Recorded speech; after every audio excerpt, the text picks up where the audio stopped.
let me just put this whole Trump-Comey narrative, ridiculous thing to bed, and let me do it very quickly so we can move on to things that really matter today, because we've got a lot going on our show, plus all your calls all day. Number one, Donald Trump is the president of the United States. He can fire the FBI director or anybody else that he wants within his administration if he doesn't like the job they're doing. All this talk about a constitutional crisis and, what led to the firing and what was the timing and what Rosenstein said and who made the decision and when was it made. Can I just ask a question? Why does any of this matter? What does this have to do with anything? Elections have consequences. The American people elected Donald Trump. He's the president. He has a right to fire anybody in his administration he pleases for any reason. He didn't think the guy was particularly effective. It doesn't matter what McCabe thinks, his deputy. It doesn't matter what the rank and file thinks. It doesn't matter. That would be like saying, wow, everybody in the Justice Department really loved Loretta Lynch. Let's keep her on. Her candidate lost. This is the most ridiculous, 48 hours of news cycle I have ever seen. And just when I thought I saw it all, you see this. It is so ridiculous. It is so asinine. Totally asinine to be questioning what the timing was and what this had to do with Rosenstein. Ben Rosenstein got in. He was confirmed as deputy. Technically, if you get an organization chart, the director of the Federal Bureau of Investigation of the United States of America has a direct, not dotted, a direct line of accountability to the deputy attorney general. So he came in and he made his recommendation, Rosenstein did, and he signed a paper. He signed a letter saying, I think he's got to go. Good for him. He doesn't make the decision one way or the other. And so for the media to be going around saying, well, the Trump administration said that Trump's decision was based on the deputy attorney general. Are you kidding me? The guy was in the job 3 days or something. I'm sure that reinforced it. But this decision, as all decisions, including whether or not we get re-engaged in a war in Afghanistan, that decision is not General McMaster's. And the decision to fire James Comey was not Rosenstein's decision. He simply made a recommendation. Good or bad, he made one and signed it. Good for him. The president decided Comey had to go. And frankly, I agree with him. And he said he decided a week ago. And he also said the timing for this is never good. And he's right. Firing somebody at that level is never good. Pick a day. They're all bad. My day to fire him would have been January 21st. My second day, January 22nd. My third, January 23rd. My fifth day, the 25th. I mean, it goes on from there. The guy was not effectively leading the department in the eyes of the president who was elected by the people to lead the country. It doesn't matter what anybody else thinks. And so for these imbeciles in the legacy media, and this is really the word, imbeciles, to be referring to this as a constitutional crisis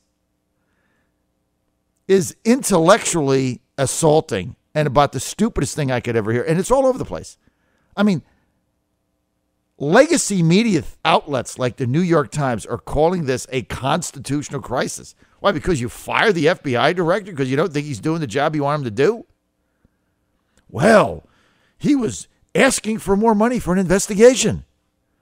You had to fire him too.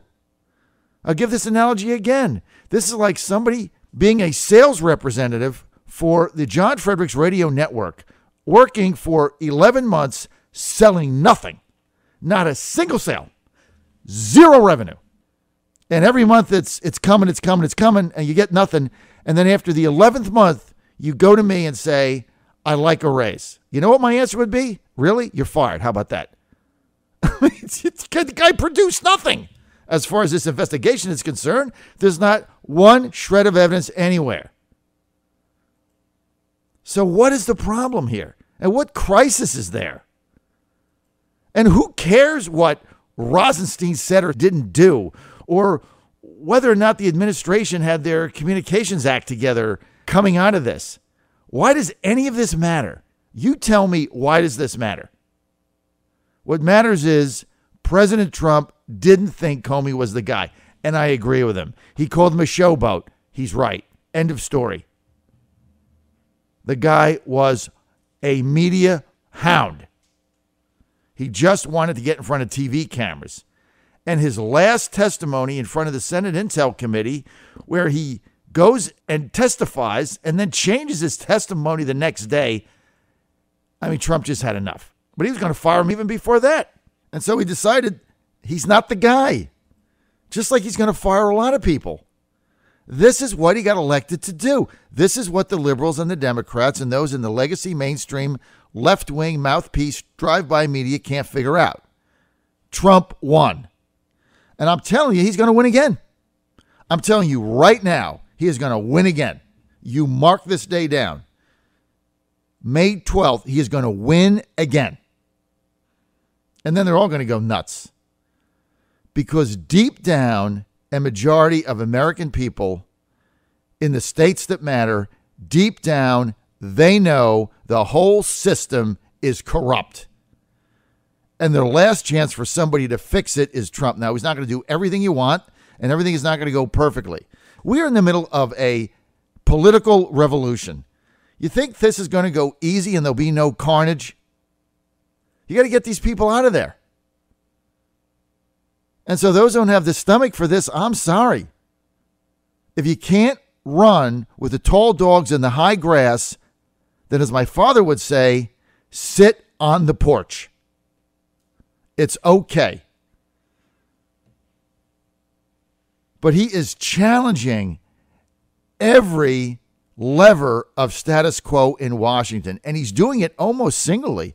Most of the people that he has in his administration, he needs there to get things done. They're part of the establishment. They're part of the status quo. They're part of the swamp. They're part of the perpetuation of those with money and power to keep money and power. So occasionally he goes around them and makes a decision. Do you think that if he had a staff meeting in the West Wing, why don't you think of this? Do you think he had a staff meeting in the West Wing and put this up for a vote at a conference table? The vote would have carried the day. Everybody would have, except for Steve Bannon and maybe Miller, everybody would have said, oh my God, you can't do that, Mr. President, constitutional crisis. It was in the middle of an investigation. What will the liberals say? What will the New York Times say? Oh my God, what will CNN say? Oh my goodness, what will the LA Times, what will they say? Oh my goodness, you can't do this. Oh, he just did. He fired him. And the way he fired him, see, this is what I love. Like the way he fired him, he dispatched his chief of security, who's his body man. You know what that means, a guy that has been with him forever and helps him with his valet. All presidents have that. He sends his body man out to deliver the message. I mean, he like went around everybody. This is the kind of decisive action we voted for. I didn't like Comey. If Clinton was president, she'd have fired him. So what's the problem? Let me tell you what the problem is. The surrogates he's got on TV are horrible. They don't know how to defend the guy. Half of them still can't figure out what the hell's going on. When they put these people on TV, they can't defend him. I mean, Kellyanne the other day, I didn't know what the hell she was saying. Do you have any idea what she was saying? I mean, they got to control this narrative in a better way, and all they have to do is reflect the president. That's it. This is part of the problem with this. You tell me that the president of the United States didn't have the authority to fire Jim Comey as FBI director whenever the heck he wanted. I said the timing is bad because the timing should have been January 21st. I said that tongue in cheek. Any day, like Trump said in that interview, any day to fire somebody is not a good day. There's no timing. Oh, today is Mother's Day weekend. Good timing? Of course not. Oh, it's Cinco de Mayo. Good timing? No, there's never good timing.